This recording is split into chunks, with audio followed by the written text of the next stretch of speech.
Alléluia. Amen. Est-ce qu'il y a un peuple qui est là pour Jésus ce matin? Amen. Il y a des gens qui sont là pour Jésus ce matin. Je ne sens pas encore ce matin. Je ne sens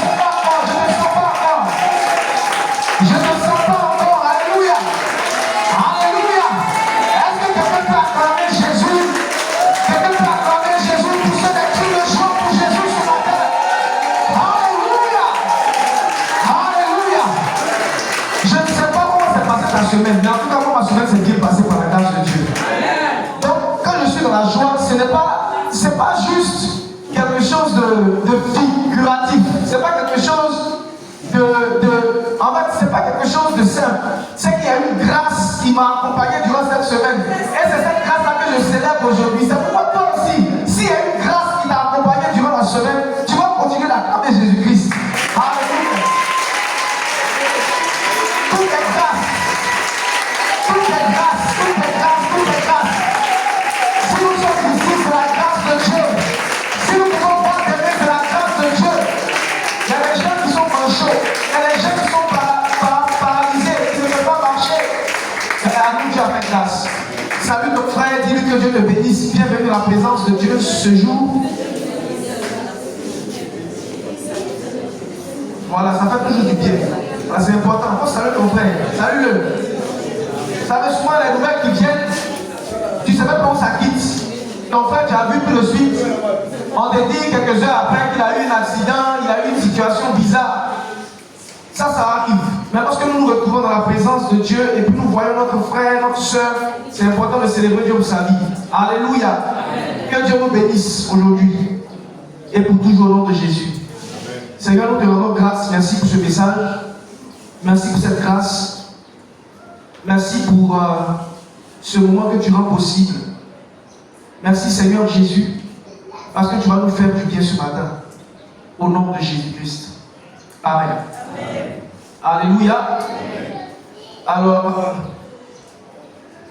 lorsque j'ai reçu l'information que je devais apporter le message de ce jour, j'étais en train de me questionner pour voir vraiment ce que je devais apporter de la part du Seigneur au peuple de Dieu. Alléluia. Amen. Et puis, j'ai écouté un enseignement, et puis quand je suis en train d'écouter, automatiquement le Saint-Esprit a attiré mon attention sur quelque chose dans ce message que je veux partager avec chacun de vous. Alléluia. Alors, j'avais prévu un thème, et puis, tout à l'heure, voilà, il y a quelque chose qui est en train de... C'est le même mot, mais le Saint-Esprit est en train de changer ça. Alors, le thème de ce message, c'est prends ta part du ministère. Prends ta part du ministère. Prends ta part du ministère. Alors, lorsque nous étions dans le monde, nous étions conduits par le train de ce monde, nous vivions selon les voies du monde. Nous agissions selon les rudiments du monde. Et il a plu au Seigneur de nous appeler à son admirable lumière, afin que nous puissions avoir une relation avec lui, que nous puissions recevoir le pardon de nos péchés, et que nous puissions avoir une espérance de la vie éternelle en lui. Alléluia. Alors lorsque le Seigneur nous a appelés, il nous a appelés à être ses disciples, à marcher à sa suite. Quand on lit l'histoire de Jésus et ses disciples, c'était des gens ordinaires qui vaquaient à leurs occupations. Pierre était pêcheur, il y a d'autres qui étaient collecteurs d'impôts, d'autres s'occupaient de leurs activités. Et lorsque Jésus est venu les appeler, quand je lis la Bible, je vois la manière dont Jésus a appelé ses disciples, et puis ça me fait rire. En fait, tu vois quelqu'un de 30 ans qui vient te voir, tu es en train de pêcher, et puis te dit, viens, suis-moi. Tu ne connais pas. Tu ne sais pas d'où il vient. Il te dit, viens et suis-moi. Et tu ne sais pas, tu laisses tout ce que tu as fait, et puis tu le suis. Alléluia. En ce moment, Jésus n'avait pas encore fait de miracle. Lorsqu'il appelait ses disciples, il n'avait pas encore fait de miracle. S'il avait fait des miracles, on aurait dit, comme il fait des miracles et que c'est non puissance, pourquoi les gens le suivent? Mais Jésus n'avait pas encore fait le miracle lorsqu'il partait choisir ses disciples. Donc je me pose la question, c'est sur la base de quoi les gens ont suivi Jésus? Bon, aujourd'hui, là, c'est à la maison. Quelqu'un vient tape à ta porte. Et puis, tu ouvres. Et puis, il dit, mon frère, pourquoi Cédric, viens et suis-moi. La question que tu vas lui poser, c'est quoi? Tu vas lui poser, c'est quoi? D'accord. Est-ce que les pierres ont dévoilé ça? Est-ce que les pierres ont posé la question à Jésus, Seigneur, on va où? Ils n'ont pas posé la question. Il dit que les gens là, est-ce qu'ils sont intelligents? C'est-à-dire que quelqu'un vient et te dit, viens sur moi, tu ne lui poses même pas de question. Tu te lèves, tu laisses tout ce que tu as fait, ton travail, tu laisses tout, et puis tu le suis.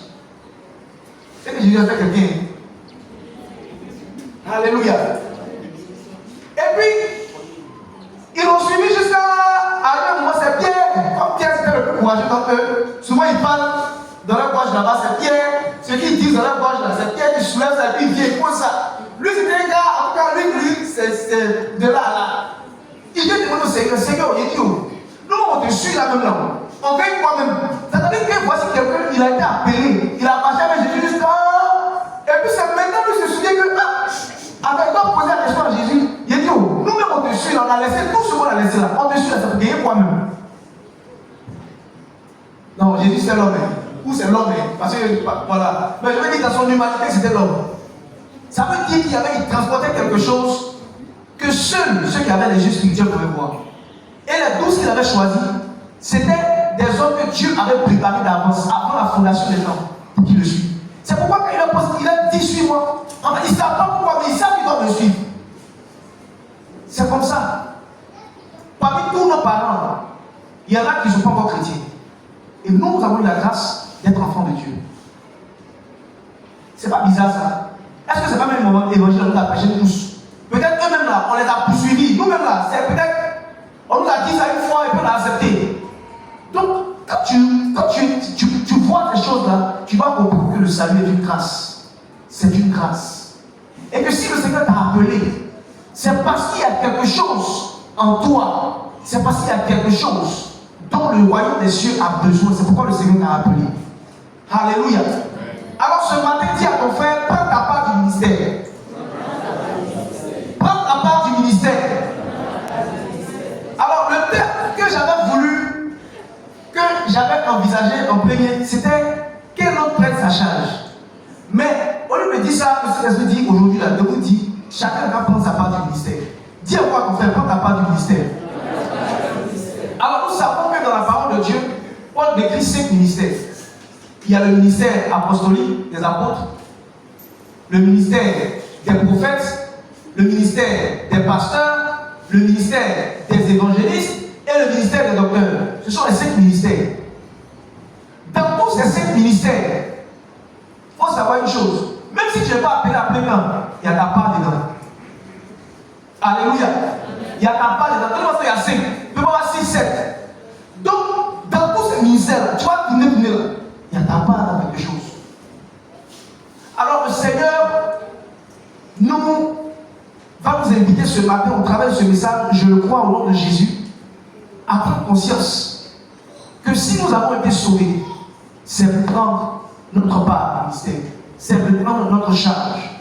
Nous allons prendre nos Bibles. Nous allons prendre nos Bibles dans Nombre, le chapitre 11. Nombre, le chapitre 11, le verset 11 à 17.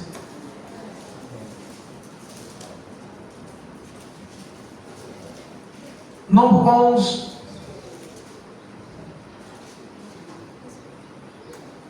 11 à 17. Je fais la lecture.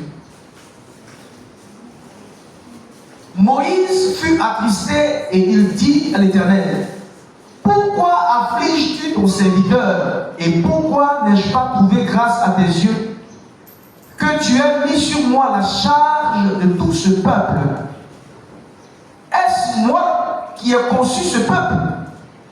Est-ce moi qui l'ai enfanté pour que tu me dises porte-le sur ton sein comme le nourricier porte un enfant jusqu'au pays que tu as juré à ses pères de lui donner?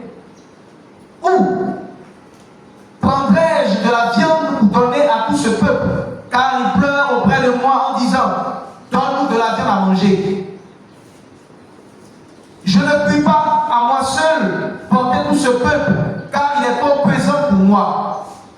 Plutôt que de me traiter ainsi, tue-moi. Je te prie, si j'ai trouvé grâce à tes yeux et que je ne vois pas mon malheur. Verset 16. L'Éternel dit à Moïse, assemble auprès de moi 70 hommes des anciens d'Israël, de ceux que tu connais comme anciens du peuple et ayant autorité sur lui. Emmène-les à la tente d'assignation et qui s'y présente avec moi, avec toi. Verset 17. Je descendrai et là je te parlerai. Je prendrai de l'esprit qui est sur toi et je le mettrai sur eux, afin qu'ils portent avec toi la charge du peuple et que tu ne la portes pas toi seul. Amen. Alors le contexte de ce passage-là, c'est que lorsque le peuple d'Israël est sorti d'Égypte, il devait marcher dans le désert avant d'atteindre Canaan. Et dans la marche, le peuple a commencé à s'impatienter parce que ce peuple-là, en fait, avait faim. Ce peuple-là avait eu des habitudes en Égypte, c'est-à-dire un régime alimentaire en Égypte. Et il se retrouve dans le désert. Et le même régime qu'il a en Égypte, là, lui, il va passer dans le désert. C'est-à-dire, là où en Égypte, il y avait l'abondance là, mais il vivait dans le péché, dans le mal. Il veut avoir ces mêmes avantages-là dans le désert où Dieu est en train de le faire passer. Et il a commencé à murmurer, et il vient vers Moïse. Moïse dit, ce peuple est venu vers lui pour lui demander de la viande. Comme si lui c'était un boucher. Alléluia. Et ce peuple était devenu vraiment très difficile. Ce peuple était devenu très difficile. Le Seigneur avait fait tomber la manne sur eux. Ils avaient commencé à manger la manne. Arrivé un moment, ils ont trouvé que la manne était une nourriture misérable.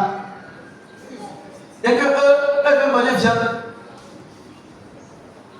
Donc, ils sont venus se plaindre à Moïse et se plaindre. Et c'est dans ce contexte-là que Moïse fait une prière à Dieu. Moïse dit, la charge de ce peuple-là est trop lourde pour moi. En tout cas, si tu vois que tu ne peux pas trouver solution, c'est mieux que tu vas me tuer. Là, il ne dit pas, laisse-moi mourir, ou bien il dit, il faut me tuer. C'est-à-dire que, quand quelqu'un dit, il faut me tuer, ou bien quelqu'un souhaite la mort, ça montre à quel niveau est-ce qu'il souffre. Comment le peuple d'Israël a fait souffrir Moïse. Et Moïse dit, la charge de ce peuple-là est trop grande pour moi. C'est mieux que tu vas me tuer en même temps. Vous vous imaginez une population de combien de millions d'habitants, toi seul, ils viennent se plaindre à toi. Donc, c'est-à-dire que du matin jusqu'au soir, tu n'as aucun repos. Lui là vient, Moïse, moi il fait, depuis la maison sont derrière moi, il veut manger viande. Quand lui s'en va, il y a un autre groupe qui vient encore. En sorte que Moïse a commencé à pleurer devant le Seigneur. Il dit, ce peuple-là, franchement, c'est pas moi qui l'ai mis au monde, c'est ton peuple. Tu le mets sur moi, on dirait c'est moi qui les ai mis au monde. C'est pas mon peuple, c'est ton peuple à toi. Mais pourquoi est-ce que je souffre autant avec ce peuple? Donc pardon, c'est mieux je vais mourir. Ils vont se dire, c'est bien au moins, quand je suis mort, si je suis mort là, ils n'auront plus affaire à moi. Et je serai libre. Alléluia. Et ce qui retient mon attention ici, c'est que Moïse dit, la charge de ce peuple est trop lourde pour moi. Alors je veux dire à quelqu'un, il est vrai que le Seigneur a choisi des serviteurs, des pasteurs, des évangélistes, des prophètes, des docteurs, des apôtres, des gens qui ont un ministère assurément à plein temps. Mais ces gens-là, ce n'est pas à eux de faire tout le boulot. Et si nous laissons, en tant que chrétiens, la charge du ministère à ceux qui sont soi-disant appelés, ce qui va se passer, c'est qu'arrivé un moment, ils ne seront plus efficaces pour travailler pour le Seigneur. Nous devons être conscients que si nous avons été appelés par le Seigneur, si nous avons été sauvés par le Seigneur, nous devons le servir. Et nous devons prendre la responsabilité qui est la nôtre en tant que disciples de Christ. Alléluia. Parce que ce n'est pas le pasteur qui va aller évangéliser. Ce n'est pas le pasteur qui va aller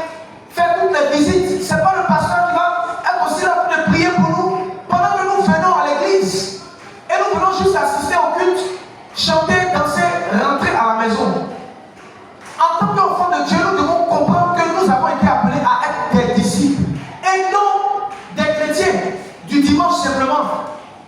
Nous devons être des disciples et c'est à cela que le Seigneur nous a appelés. Le peuple ne comprenait pas qu'il avait sa responsabilité aussi. Il pensait que c'était les enfants à qui il faut tout donner. Il ne pouvait même pas, même s'il venait même dans une attitude de dire, ah Moïse, vraiment, nous on sait qu'on te fatigue. On sait qu'on est nombreux. Toi seul, tu ne peux pas nous gérer. Qu'est-ce qu'on peut faire pour t'aider? Personne n'a fait ça. Mais ils se sont engagés à se plaindre du matin jusqu'au soir. Quand on regarde la mentalité de ce peuple, en fait, je regarde et puis je vois, en fait, c'est nous les chrétiens même en fait. Le peuple d'Israël, c'est photocopie, c'est-à-dire nous les photocopies du peuple d'Israël. Quand souvent on regarde les histoires et puis on se dit, ah, mais comment ce peuple est têtu? En fait, c'est pas ce peuple, il ne faut pas dire le peuple est têtu, c'est de toi il s'agit. Voici les gens, on envoie 12 espions qui vont voir la terre promise. Il y a 10 dedans, quand ils reviennent, eux commencent à dire non, ça on est mort. Vraiment, les gens qu'on a vus là-bas.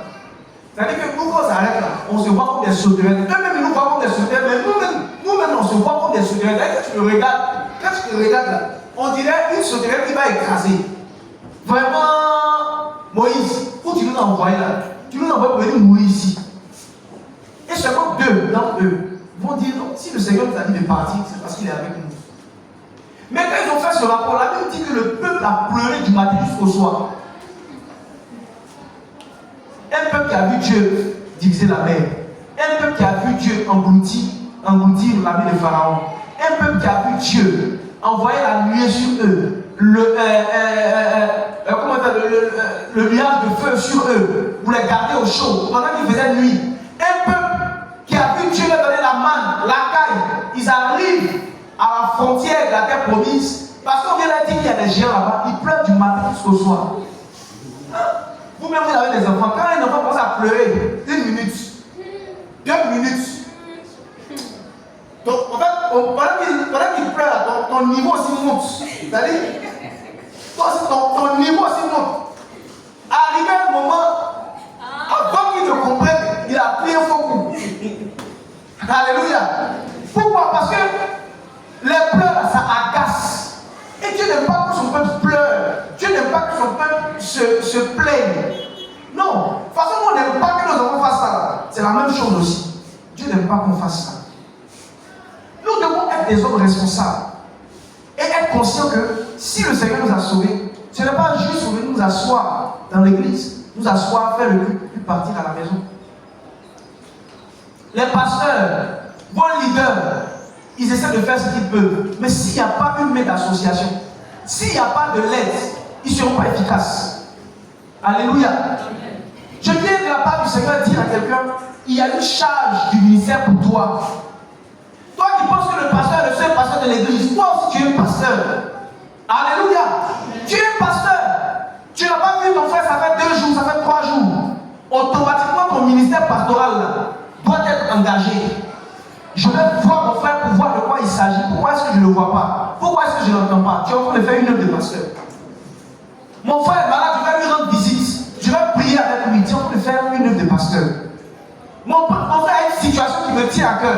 Je vais chercher la face de Dieu pour la vie de mon frère. Là, tu es en train d'entrer dans une dimension prophétique. Parce que pendant que tu es en train de prier, Dieu me révèle ce qui arrive à ton frère dans le secret. Tu es en train de prendre ta part du ministère. Alléluia. Pendant que ton frère n'est pas affermi comme toi tu l'es, tu prends la parole de Dieu, tu l'exhortes. Tu es en train de faire un ministère de docteur auprès de ton frère. Donc, dans tous ces ministères-là, il y a notre part là-dedans. Nous ne devons pas laisser la charge à nos responsables. Nous ne devons pas laisser la charge aux personnes que Dieu a appelées sur nous, à nos pasteurs. Nous, en tant que disciples du Seigneur, nous devons être conscients de cette réalité-là. Alléluia. Alléluia. Alors, Matthieu le chapitre 11, le verset 28 à 30.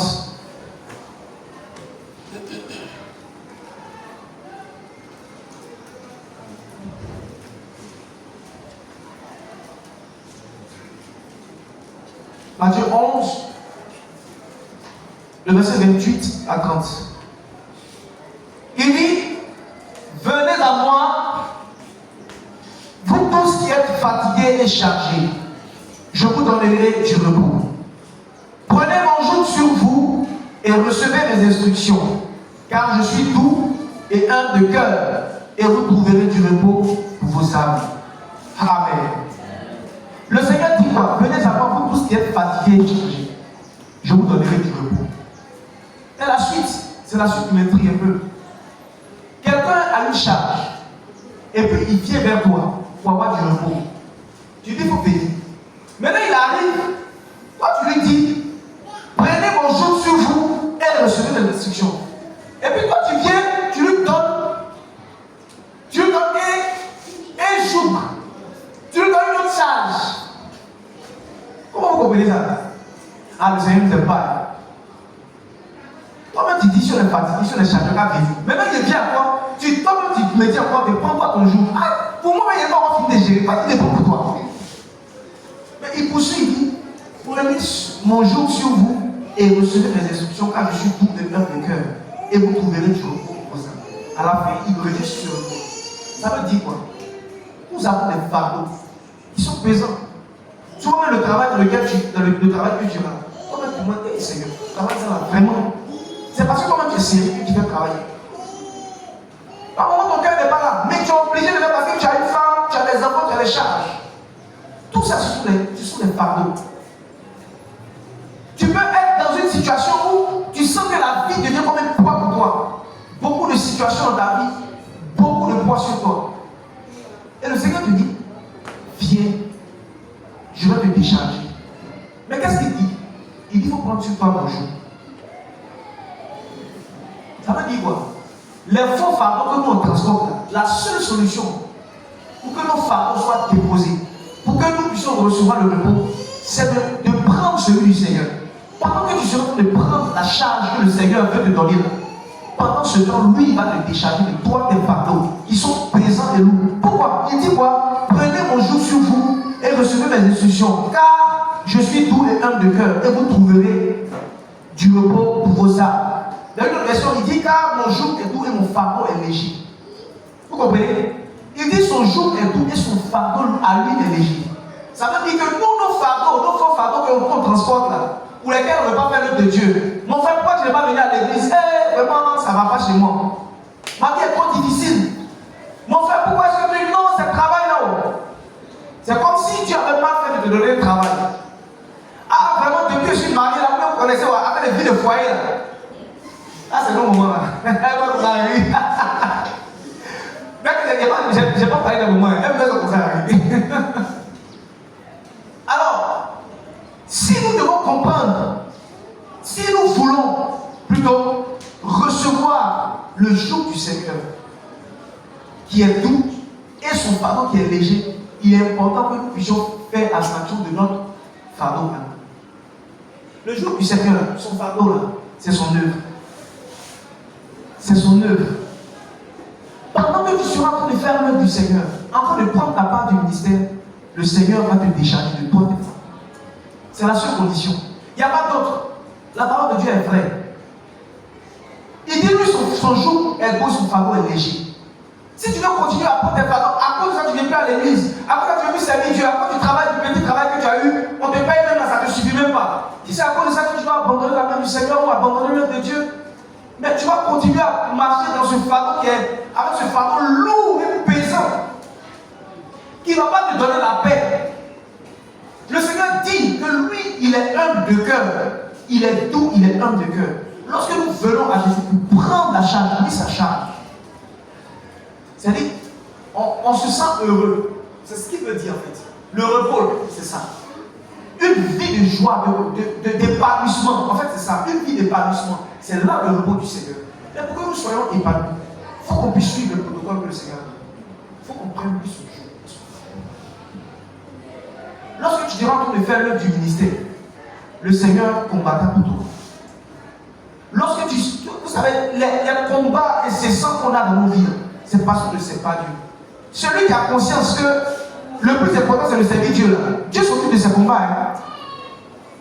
Dieu s'occupe de ses combats. Les nombreux jeûnes que tu vas faire, pour jeûnes et prières, pour briser, pour chasser les esprits, pour détruire la sorcellerie qui t'attaque. La seule solution, il faut prendre le joug du Seigneur. Son fardeau est léger, son joug est tout. Alléluia. Pendant que tu seras en train de servir Dieu, Dieu ne peut pas voir quelqu'un en train de mouiller le maillot pour lui et puis il va laisser certaines choses. C'est pas possible. Vous-même. Si quelqu'un fait ta joie et que tu as le pouvoir de sortir, c'est-à-dire que quelqu'un fait ta joie, il fait ta fierté, tu as les moyens de le faire sortir de la pauvreté. Est-ce que tu ne vas pas le faire? Quand tu lui donnes des instructions, il suit. Pas parce qu'il veut quelque chose. C'est-à-dire que tu sais que le gars est sincère. Il fait tout ce que toi tu veux. Il fait ta volonté. Et tu as à son famille, le petit là maintenant. Ou bien la femme là. Depuis des années, elle fait des choses, toi qui réjouis son cœur. Mais moi, je n'ai jamais fait quelque chose pour elle. Il faut que je fasse quelque chose. Alléluia. Et c'est cette histoire-là. Lorsque nous voyons la veuve de Sarepta, et puis Élie, le Seigneur dit qu'il y avait plusieurs veuves. Il y avait plusieurs veuves. Mais pourquoi est-ce qu'il a envoyé vers cette veuve-là? C'est parce qu'elle avait des dispositions particulières. Et même cette femme-là qui avait l'habitude de recevoir le prophète Élisée dans sa maison. Quand le prophète Élisée passe à Sunem, toujours, elle insiste que l'homme de Dieu aille dormir. Elle prépare une chambre pour lui. Le jour où le fils de cette dame est mort, elle a dit tout va bien. Alléluia. Et elle a envoyé aller chercher le prophète Élisée. Alors, ce qui s'est passé, c'est que quand le Géasi est parti, lui dit, vraiment cette femme-là, elle n'avait pas d'enfant. D'abord, il y avait ce paragraphe où elle n'avait pas d'enfant. Et puis un jour, qu'est-ce qu'il dit? Mais cette femme-là, toujours quand on passe ici, elle nous reçoit tous les jours. Mais on vient, on ne trouve pas enfant dans sa maison. Est-ce que tu ne penses pas qu'on devrait faire quelque chose? Le frère d'Élisée lui a dit, l'année prochaine, à cette même date, la journée. Pourquoi? Ses yeux vont parler pour elle. Arrêtons de nous préoccuper de nos propres fardeaux. Préoccupons-nous du fardeau du Seigneur. Si on commence à réfléchir à comment je vais faire, c'est-à-dire qu'aujourd'hui, ma journée, je me lève le matin. Comment je vais réjouir le cœur du Saint-Esprit? Comment je vais glorifier le Seigneur? Si on commence à avoir les têtes pensées, je vous assure, il y a des combats qu'on m'a pu faire. Il y a des combats qu'on m'a pu faire. Le Seigneur dit qu'il n'est pas ingrat pour oublier l'œuvre que nous faisons pour lui. Il n'est pas ingrat pour oublier tous nos sacrifices. Il n'est pas ingrat. Donc pendant que tu seras en train de faire son œuvre, toi qui es chômeur, on n'a pas dit de ne pas chercher de travail. Pendant que tu cherches du travail, cherche aussi à faire la volonté de Dieu. Tu sers le Seigneur, tu es en train d'évangéliser, en train d'encadrer les âmes, en train de suivre les âmes. Le Seigneur se souviendra de toi. Pourquoi? Parce qu'il n'est pas ingrat. Même si nous sommes ingrats, nous les hommes, Dieu n'est pas ingrat pour oublier l'œuvre de nos mains. C'est pourquoi nous devons être confiants. Quant à la charge que nous devons prendre, cette charge n'est pas lourde. Ce fardeau-là, il n'est pas lourd. Ce sont nos faux fardeaux qui sont lourds et difficiles à porter. Ah, mes enfants me fatiguent, je ne sais plus ce que je vais faire. Mais à cause de tes enfants, tu ne vas plus à l'église. Tellement. Peut-être que tu as cherché avant, tu n'as pas eu ça, le jour que tu as fait grâce. Tu as commencé à dire non, je dois m'occuper de la famille. On n'a pas dit de s'occuper de la famille, mais il faut organiser. Pour ne pas que ta vie familiale puisse t'empêcher aussi de servir Dieu. À cause de tes enfants, à cause de ton mari, mariage a cherché, quand tu as eu un mari, Dieu t'a fait grâce. Non, mon mari, là, il doit m'occuper de mon mari. Ah, tu dois t'occuper de ton mari. Tu t'occupes plus du Seigneur. Oh, tu es l'épouse du Seigneur. Donc, avant même que ton mari ne te marie, toi-même, tu étais l'épouse de quelqu'un. Alléluia. Tu étais déjà l'épouse de Christ. Avant même que le Seigneur vienne te donner un mari physique, lui-même était ton mari spirituel. Et depuis que tu as eu ton mari physique, tu as laissé ton mari spirituel. Maintenant, il y a des petits paroles bizarres dans le foyer, tu ne comprends pas. Parce que le diable a trouvé une place dans votre foyer. C'est maintenant que tu as commencé à faire les jeûnes de prière, les nuits de prière, pour que Dieu change le cœur de ton mari. Si tu es attaché à Dieu, que tu servais réellement le Seigneur, il y a certaines choses que le Seigneur a dépanné. Comprenons ces choses. Nous avons une part à faire. Philippiens le chapitre 2, le verset 19 à 21.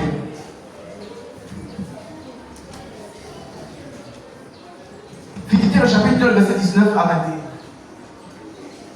C'est Paul qui parle. Il dit, Philippiens 2, 19 à 21. J'espère dans le Seigneur Jésus, vous envoyez bientôt Timothée afin d'être encouragé moi-même en apprenant ce qui vous concerne. Car je n'ai personne ici qui partage mes sentiments pour prendre sincèrement à cœur votre situation. Tous, en effet, cherchent leur propre intérêt et non ceux de Jésus-Christ. Amen. Je reprends. Verset 20. Car je n'ai personne ici qui partage mes sentiments pour prendre sincèrement à cœur votre situation. Tous, en effet, cherchent leur propre intérêt et non ceux de Jésus-Christ. Amen. Alors, c'est Paul qui envoyait ses disciples, on va dire Timothée. Il dit au verset 19, j'espère dans le Seigneur vous envoyer bientôt Timothée afin d'être encouragé moi-même en apprenant ce qui vous concerne. Il dit qu'il va envoyer quelqu'un. Pourquoi? Parce que là où il est, il n'y a personne qui partage ses sentiments. Il est dans une église où personne ne partage ses sentiments. De toute façon, il voit les âmes, comment il faut garder les âmes, comment encadrer les âmes, comment prendre soin des âmes. Les gens qui sont autour de lui, c'est comme ça leur dit rien. Le pasteur là se décacasse, il va rendre visite. Il va aller prier avec celui-ci. Il va aller faire ceci. Il va aller faire cela. Il va encadrer les âmes. Et personne dans l'église ne partage ses sentiments. Personne ne partage son fardeau. Et lui seul se casse la tête pour tout faire. Paul dit qu'il n'y a personne ici qui partage ses sentiments pour prendre sincèrement à cœur leur situation. Il parle des Philippiens. Personne ne prend à cœur la situation des Philippiens. Personne ne prend à cœur la situation de ses frères. Mon frère, ça fait un moment, il ne vient plus à l'église. Mon frère, sûrement, il est en train de rétrograder. Personne ne prend cela à cœur. Personne ne s'intéresse. Tous cherchent leurs propres intérêts. Comment j'ai fait pour payer ma maison? Comment j'ai fait pour manger? Comment j'ai fait pour construire une maison? Acheter mon terrain? Comment j'ai fait pour acheter ma voiture? C'est ce qui les intéresse. Mais que de regarder à l'œuvre du Seigneur qui n'est pas bien faite. Les choses qui ne sont pas bien faites. Ah, est-ce que l'église a été balayée même? Est-ce que quelque chose a été arrangé?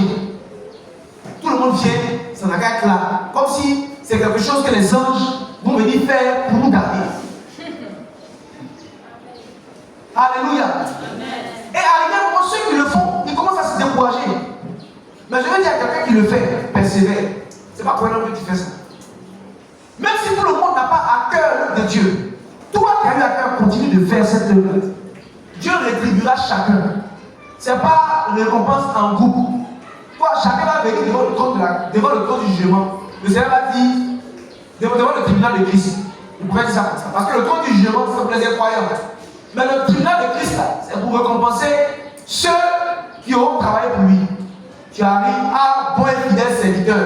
Vraiment, quand tu étais sur la terre, tu t'occupais de tes frères, tu prenais soin de tes frères, tu as encadré les âmes. Voici tes fruits qui sont parvenus jusqu'à moi. Bon et fidèle serviteur, va dans la gloire du Seigneur. Voici toutes les récompenses que j'ai données pour toi. Ça, c'est pour toi. Si on ne t'accompagne pas dans ton zèle pour Dieu, si on n'était pas dans l'œuvre que tu es en train de faire pour le Seigneur, qu'est-ce que le désirier? Tu ne fais pas ça pour lui. À quoi aussi tu es insensible en ce qui concerne les choses de Dieu? Je veux te dire, il y a ta part dans cette œuvre. Notre église est une petite église dans le sens du nombre. C'est la responsabilité de chacun de faire changer les choses. Notre église a besoin de monter spirituellement. Que ceux qui sont forts dans la foi puissent soutenir les plus faibles. Et ça, c'est notre responsabilité.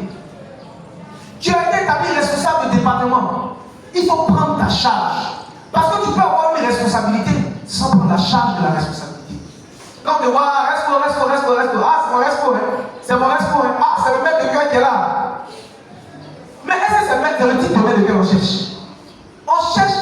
On veut que la charge qui accompagne ta responsabilité là soit exécutée. C'est de ça qu'il s'agit. C'est pas d'avoir le titre. Ah, conseiller. Non, il faut que nous puissions, en tant que leader que le Seigneur a établi dans cette église, nous puissions prendre notre charge, la charge du ministère. Si on ne prend pas la charge là, ce sera des responsabilités vides. sera des titres vides. En tant que responsable à la prière, je réfléchis comment est-ce que l'église va monter dans le domaine de la prière. Ça, c'est mon fardeau. En tant que responsable de la chorale, comment est-ce que je vais amener la chorale dans une autre dimension où, pendant qu'on est en train de chanter des guérisons s'opèrent, si chacun réfléchit comme ça, je vous assure, Dieu va libérer son esprit. Dieu n'aura pas de cet esprit parce qu'on n'a aucun projet pour le royaume de Dieu. Bon, il va envoyer les moyens à sa foi. En plus, tout à l'heure, le dirigeant a dit au pasteur de prier pour que l'église ait l'argent. C'est bien. Mais quand le Seigneur envoie l'argent, ça ne fait pas. Parce qu'il n'a jamais eu de projet pour Dieu. Seigneur, vraiment, en tout cas, quand je regarde là, il y a des orphelins, il y a des veuves, il y a des malades. Comment que je regarde ça, mon cœur, je regarde, je n'ai pas de moyens, ça me fait mal. Vraiment, Seigneur, il faut envoyer des moyens, on va soutenir ces gens. Quand le Seigneur voit un cœur comme ça, il sait que s'il envoie l'argent, il sait que ça va servir à quelque chose. Mais toi, c'est comme avoir la dernière voiture, un Rover. C'est comment construire une grosse maison, ils vont regarder, ils vont dire ouais, il a déposé. C'est ça qui t'intéresse, c'est pourquoi tu as galéré aussi. Ayons à cœur l'œuvre de Dieu.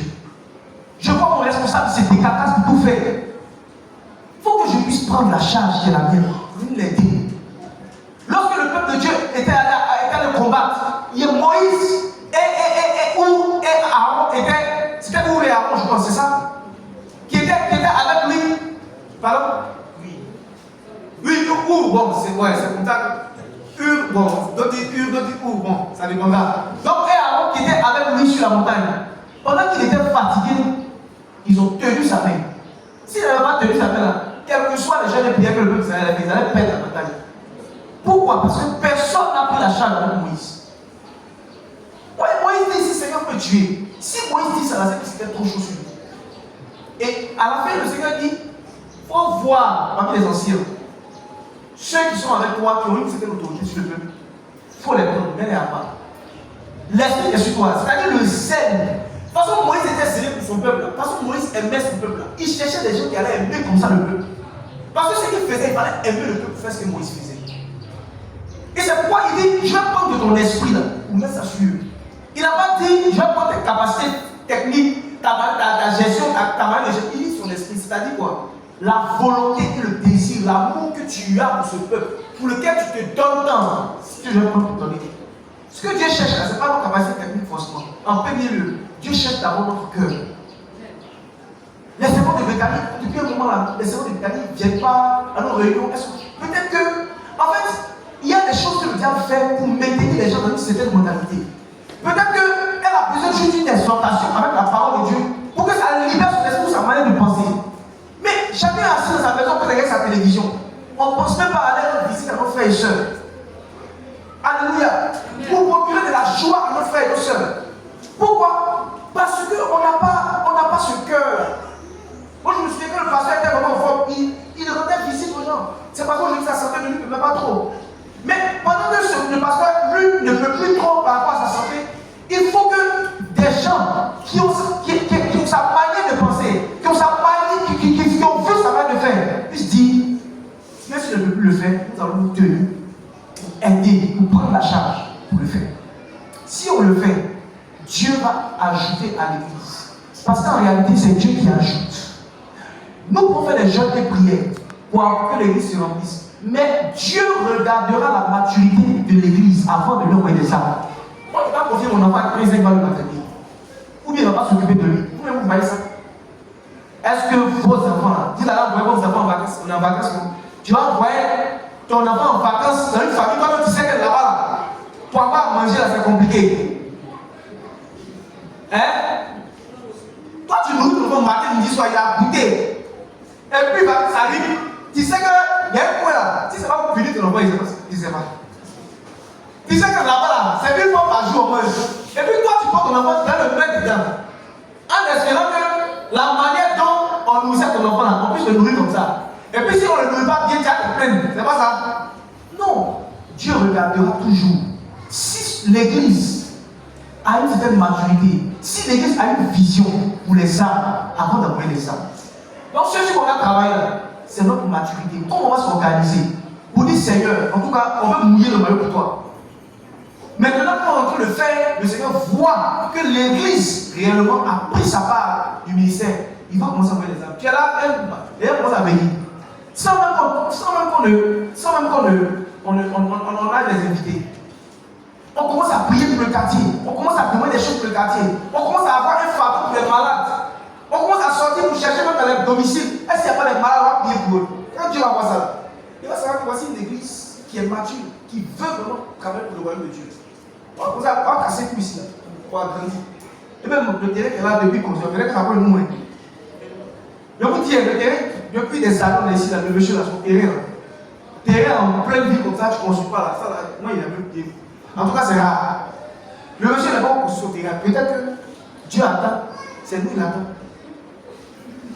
Ah, mais c'est vrai. Amen. Alléluia. Amen. Peut-être que c'est nous qui l'attend. Mais comme il ne voit pas, il ne voit pas quelqu'un qui va voir cette vision qui dit bon, ok, de toute façon, on est ici là.